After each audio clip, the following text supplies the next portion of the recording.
We're going to start with Ryan Ruth. Now, Ryan Ruth was charged with trying to assassinate Donald Trump when he was running for president in 2024. He is now expected to be sentenced in a Florida courtroom. That did, in fact, happen earlier today. Last fall, a jury convicted Ryan Ruth for his planned attempt on Trump's life when the then presidential candidate was golfing at his club in West Palm Beach.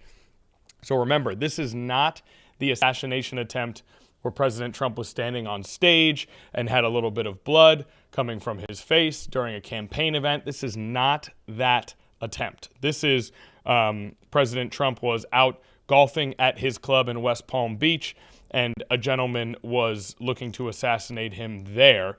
And that man was charged, convicted, and now sentenced earlier today. Let's go to the press conference that we recorded just before Live Impact News to go over his sentencing.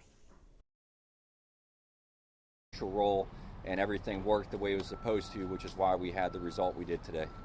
Can you speak to the confluence of events and people who actually got involved, like Mr. McGee, to make this case, to really prevent something from happening and then to make the case? Yeah, so just to kind of recap the sequence of events, it started with the bravery of the Secret Service agent who found Mr. Ruth hiding in the woods with his rifle, identifying him and taking action without hesitation, which led to Mr. Ruth fleeing that scene. And fortunately, there was a vigilant citizen of Palm Beach County who saw what happened and was brave enough to get enough information to relay that to law enforcement. As soon as that information from the citizen was relayed to Palm Beach County Sheriff's Office, it was immediately shared with us when we believed, Palm Beach County believed that he was going northbound on Interstate 95.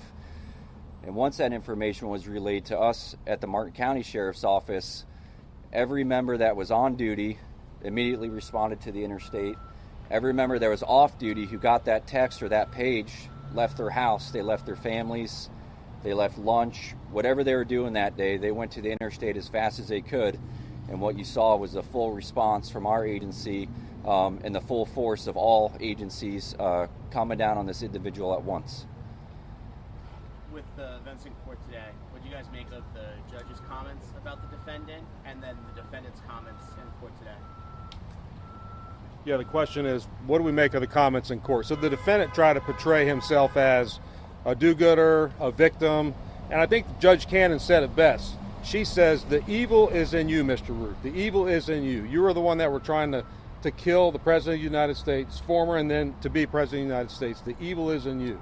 And I think that kind of encapsulates all that was taking place here today. After she imposes the life sentence, her final remarks were, she said if there's one sliver of good that came out of this, I don't know if you were there for this part, in her view, explain what she said there about the counterpoint, about a courageous Americans, how you all followed that. So the question was, the judge made a comment at the very end about there was a sliver of good that came out of this incident. And of course, there was nothing good in this incident, except for the fact of the heroic acts of the Secret Service agent that put himself in harm's way, really in harm's way. This guy had an AK-47 loaded, 20-something rounds in the magazine, put himself in harm's way and prevented a shooting. Okay, thank you so much. Thank you. Thank you. Bring them here. What are you doing? Hey guys, Hey, can we bring them over, please? we're all set up over here. Thank you so much. Thank you. I appreciate it. Thanks, sure. Thank you.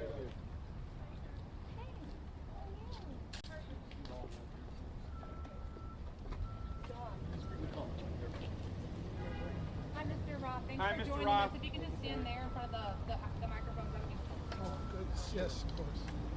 Okay, we always start in the same place. Go ahead and say your name and your relationship to the defendant. Well, my name is Martin Roth, and I represent Ryan Wesley Ruth. All right, what were you trying to get this judge to consider, and what did you think of her remarks to your client? Step closer to the microphone, Mr. Roth, please. Thank you. Thank you so much. Well, I don't want to make a comment on what the judge said. She's the judge.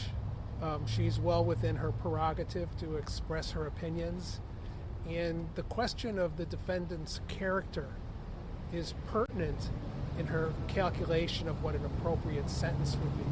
So I don't want to criticize the fact that she drew her own conclusions. I just disagree with them. I think Ryan is a remarkable person. I think he did things that most of us would never even think to do. So, for example, for him to go to Ukraine and volunteer to join the front lines and be a soldier to fight against the Russian invasion, how many people would do that? And what does that say about his character? And then after he left, he went back. And I have received and I have filed letters from people Ukrainians who met him in Kiev, who saw how scarce the resources were that he had, how difficult it was for him to live there, and how hard he tried to recruit and bring combat experienced veterans to come and support the Ukraine defense of their country. How many people would go to Taiwan and try and offer NATO-trained Afghan commandos to go in and help defend that country against a potential Chinese invasion? There are letters in the court, and there are stories about all the kind things that Ryan did. The court was focused on the offenses of conviction. So I understand that. I think we have a great federal judiciary in this country. I think the judge may have mistakenly applied the federal crime of terrorism enhancement, and that will be probably the leading issue on appeal. I will be filing a notice of appeal in this case. Thank you. What about that supervised release, Mr. Roth? What does that mean for... Excuse Will me? you be appealing?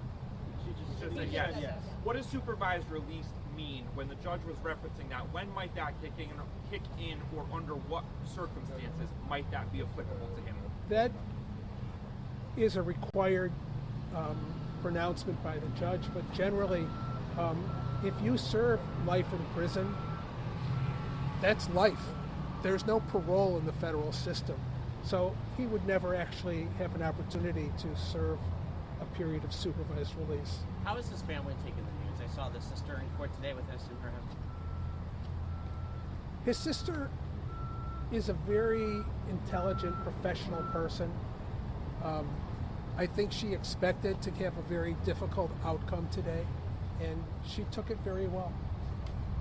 The judge seemed, safe to say, exasperated when your client was trying to read through his remarks. I think for her, it seemed by her own remarks to echo a little bit of the disjointed nature of his own case presentation. Why did you, what are your thoughts about that moment and allowing your client to take that moment to speak to the judge in the remarks?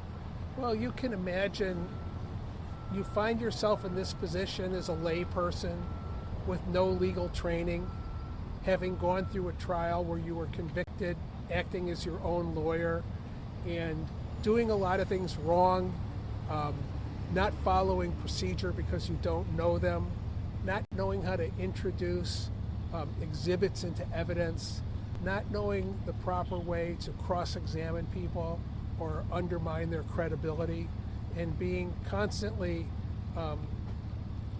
criticized and corrected for his inadequacies as a lawyer. So my thought is he has consequences to pay, and this was his day to say everything and get it off his chest. I didn't want to put any limitations on him. He said something about wanting to be in an assisted suicide situation. How do you think he's going to do as you go on the appeal and he's, in federal prison? How do you think, mentally, or how do you think he'll relate there? How do you think We'll just have to wait and see. I don't really know. No remorse, no regret. The government said it. The judge, I don't know that the judge referenced it when she was giving the sentence, but has there ever been a moment of remorse or regret between you and Mr. Ruth? I think I addressed that in court as much as I could. What you enumerated, is that going to be part of the appeal too? Are those arguments you're making on appeal? I'm sorry. About his inability to understand the federal rules of criminal procedure. Is that part of the appeal that you likely are filing, you said? Most definitely. I don't think he was qualified or should have been allowed to act as his own counsel at the trial. Mr. Roth, Mr. Ruth said in his allocution that the to be accepted, but yet the judge just sentenced him for, she said, trying to kill the then presidential candidate. How do you square up those two statements? I think what Mr. Ruth was trying to do was he was trying to tell people that might be influenced by him that political violence is never helpful. It's harmful to the democratic process. And I think he was renouncing the thought that a political assassination is ever appropriate. Mr. Ruth was renouncing that? I think he was. That's my understanding. So even that he does now regret his actions? Pardon me? So that would mean he does now regret his actions? He hopes that his actions do not influence other people or motivate other people to involve themselves in a political act of violence. Thank you, folks. Thank you very much.